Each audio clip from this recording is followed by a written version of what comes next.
And joining us now from Leverkusen is Matt Ford. Hey, Matt, how's it going? What's the atmosphere been there like? Seeing the goodbye of Xabi Alonso, seeing the goodbye of Jonathan Tah, lots of emotions. Maybe not quite as many as we had Thomas Müller at the Allianz Arena, but still, an emotional day in Leverkusen. Yeah, guten Tag from Leverkusen. It's hard not to feel that Xavi Alonso's farewell has been a little bit crashed. The party's been a little bit crashed today. Today was all about, at least from the Leverkusen point of view, it was all about Xavi Alonso. Their season is finished. He's declared that he will be leaving the club. This is his final home game. They have, of course, got one more away game next week. This is his chance to say goodbye to by Leverkusen to the home supporters, and also a chance, of course, for the club to honour Xabi Alonso, which they did in pretty impressive style, I think, and quite a smart style throughout the afternoon. He was presented with what looked like a road sign ahead of kickoff. It looked very much like Xabi Alonso was going to have a street in Leverkusen named after him, Xabi Alonso Alley. So that's how the afternoon started, and then following for full time. Just now we've seen both Xavi Alonso and also Jonathan Tah, bid farewell by the North Kurve, by the active fan scene, by the ultras there behind the goal. Ended up with Tah and Alonso. I think after receiving a small memento that they put on their wall, they were then invited up onto the Capo's podium in the middle of the Nord corner to lead the chant. Where I think it looked like Jonathan Tah looked a little bit more at home than Xavi Alonso, who didn't necessarily seem too sure what to do, but he got involved anyway, and then was quickly escorted out. Um, and in the case of Tah, I can imagine, perhaps certain officials down in Munich might have been on the phone saying, "Get him out of that mob straight away. Keep him safe." If it is Munich. If it is Yes, Munich. yes. Well, all speculation. Could be also Um, I, Hansi Flick from Barcelona phoning. yeah, yeah. I mean, yeah. Well, as of course regarding Alonso's next destination, speculation would suggest also potential phone calls from Spanish numbers, but who knows? That was the day from Leverkusen's point of view. Started really, really well on the pitch as well.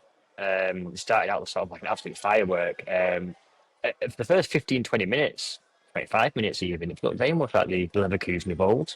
Wirtz, Adli, Teller, Grimaldo, all combining fantastically going forward. Wasn't for Gregor Kobel and the Borussia Dortmund goal. It could have been more than just the 1-0 after half an hour. Dortmund absolutely not present in the game, and yet, as opposed to Leverkusen, in contrast to Leverkusen, for Borussia Dortmund, there was an awful lot riding on this game. I mean, they still technically have a chance of. They went into the game with a slight chance of keeping their Champions League's hopes alive. Now, 90 minutes later, we can say after a 4-1 win, which looked unlikely after half an hour, that Yeah. yeah, those Dortmund Champions League hopes are more than just a vague hope. They are very much in the running now. It didn't look the case after half an hour. After Leverkusen, the famous Leverkusen of old, all causing Dortmund all sorts of problems. Dortmund could barely get out of their own half, and then suddenly, in the space of just over 10 minutes, two Dortmund attacks. There are only two shots on target in the first half, and two goals. And it must be said, really, really well worked goals as well. First one, Adeyemi cutting back from the byline to Brandt, and a really clinical finish. Um, and for the second, similarly well worked goal as a result of good gegenpressing from Rami Benzabaini, and then Dortmund worked it on from there. And then the two more goals to top it off in the second half from Adeyemi and Guirassy. Yeah. 4-2 in the end. I correct myself. I said 4-1 before I didn't. So, 4-2 it ended. One late consolation goal for Leverkusen. Um, but yeah, I'm not sure if did you see that come in before kickoff or even after half an hour that Dortmund had this in them? Well, I thought that Leverkusen were very dominant, right? After the Frimpong goal, I thought, okay, well, they're taking this goodbye match at home with Xabi Alonso very serious. Yeah, In the same matter that maybe Bayern Munich did yesterday, right? where I thought, that it felt like it could have been a testimonial for Thomas Müller, but then it turned out to be a proper contest, and it kind of felt like that today too, where Leverkusen said like, "Look, we don't have anything to play for here. This is a summer kick." Um, but let's take it serious. And then Jeremy Frimpong scores what I thought was a wonderful opener. Yeah, fantastic finish. Really nice goal, and of course, there's a lot of rumors surrounding him as well at the moment, right? The CPU surrounding half of Bayer Leverkusen's It's team very true. and the future of that team. The team is getting torn apart, and of course, he had a sense a little bit that was maybe goodbye for him at full time too. There was some hugs and stuff like that, and it's not official, of course, but I do know that his representatives were in Liverpool. I think not quite for a housing hunt, but they were there.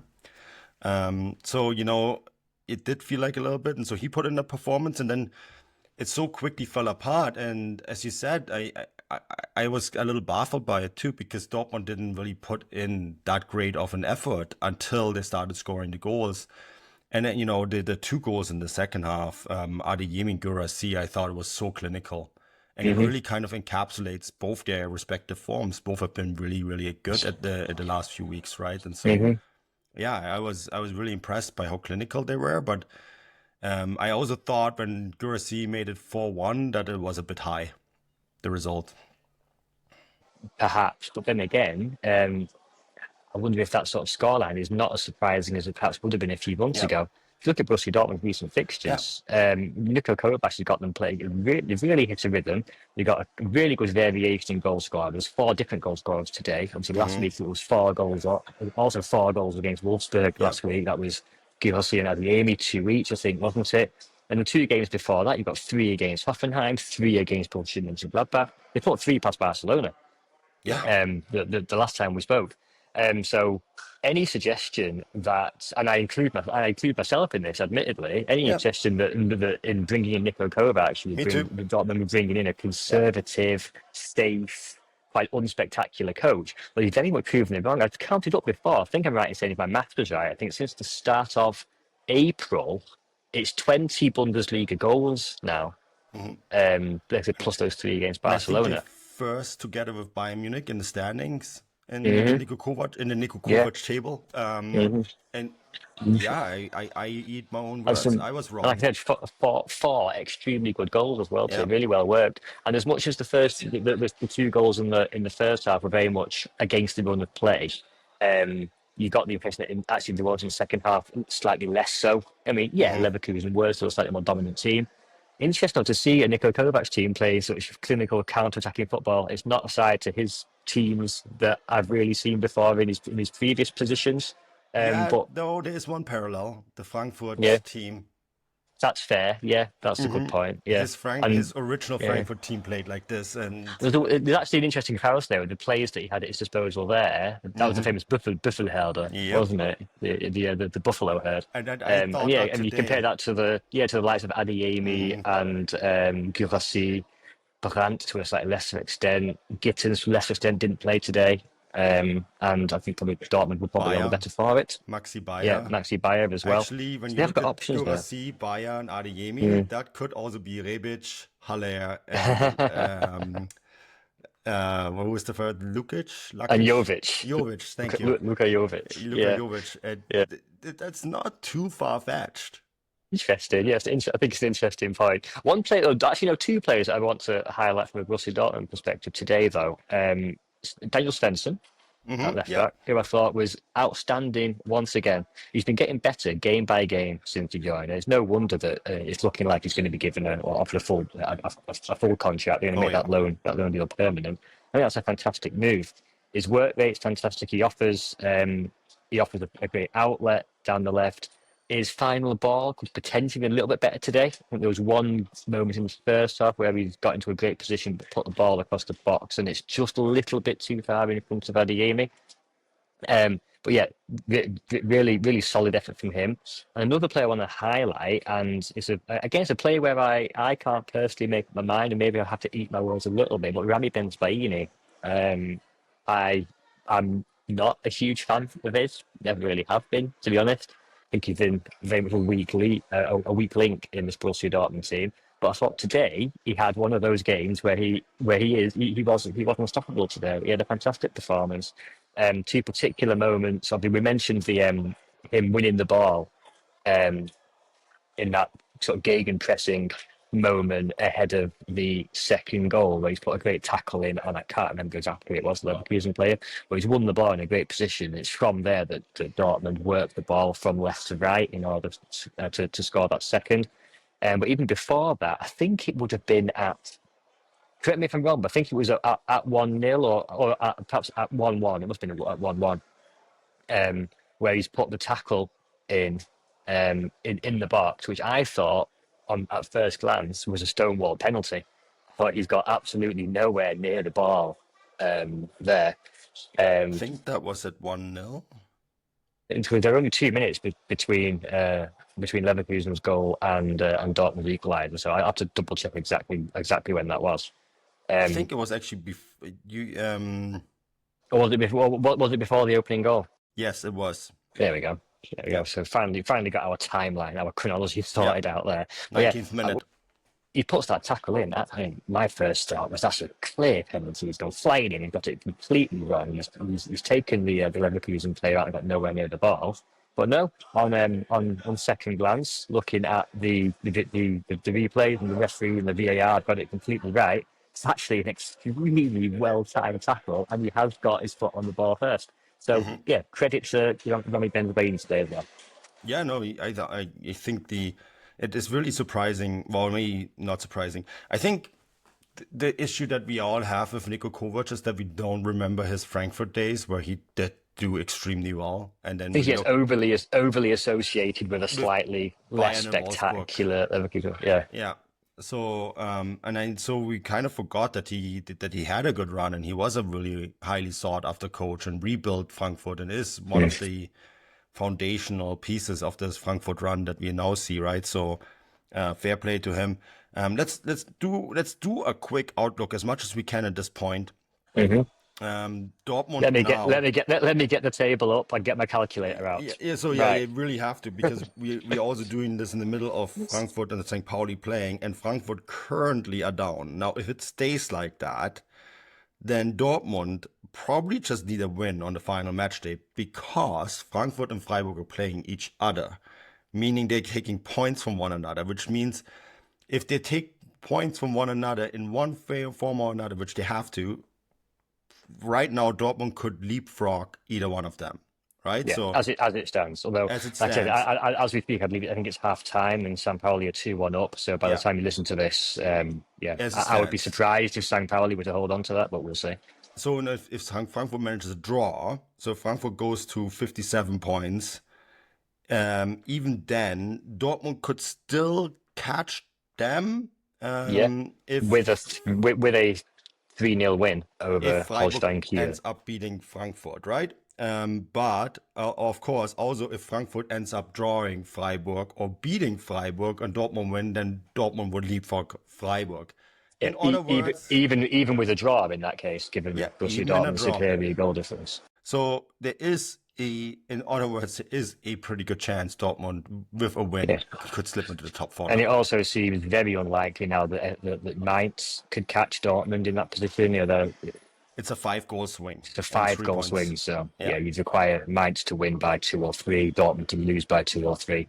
So it's looking like Dortmund have, as we speak, as we speak at the moment, Dortmund it looks like 99% got that Europa League spot wrapped up at the very least. And depending on how this Frankfurt game goes now, Champions League qualification is potentially in their hands. There is obviously even a 1-1 draw, for example, against Kiel, with Freiburg losing to Frankfurt on the final match day, would still do it. Yeah, there is of course also still a scenario where it's actually no longer in their hands, and they'll need results from elsewhere. If Frankfurt were to win today and Freiburg were to win next week, it'll be out of Dortmund's hands. If my maths are correct, I think they are. Absolutely. So if Frankfurt win today, they will be like, whatever, we don't care. Yes. Yeah. Right. So it's all played for, and I did not see us being in this situation when Niko Kovac took over, when Dortmund were stranded in. They were as low as like 10th or 11th, weren't they? One or potentially even 11th. Was I thought it was over when they lost that game to Leipzig.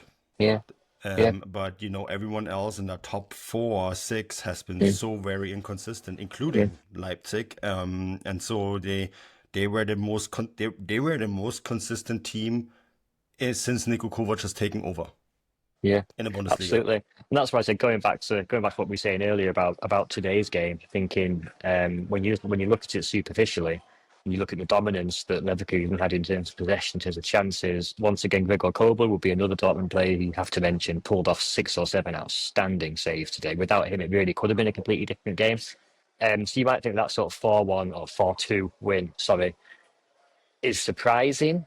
But then again, on the other hand, like I said, like we said, if you look at Dortmund's recent results, yeah, scoring 3, 4 goals on a regular basis now, on a weekly basis, yeah, it puts it into slightly different context, and you start to appreciate the work that Niko Kovac is doing with that squad. So Yeah. it'll be interesting to see. So I think, yeah, hats off to Niko Kovac. Whether Borussia Dortmund can actually get themselves over the line next week, we'll see. The chant from the away end today was certainly Europapokal. Whether they're referring to the Europa League or the Champions League, don't know. We could take either. But yeah, it's certainly been an impressive comeback so far. Whichever competition they end up in. And Gegenpressing Board podcast collectively eats its words. So there's that conclusion. Exactly. Apologies Matt, to all. Matt, yeah, no, but fair dues, fair And dues. apologies to Nicolas Zula as well, who's just walked past me. I'm not sure how much you heard. Absolutely, and fair dues. We were wrong. We admit it. If I'm wrong, and then I'm not going to double down on that take. Niko Kovac has been excellent for Borussia Dortmund, and I'm the first to admit it. Matt, you have work to do, so I'm gonna let you go. Thanks so much for joining us, and I'll talk to you probably very soon. And until My then, pleasure. cheers and bye bye. Cheers, everyone.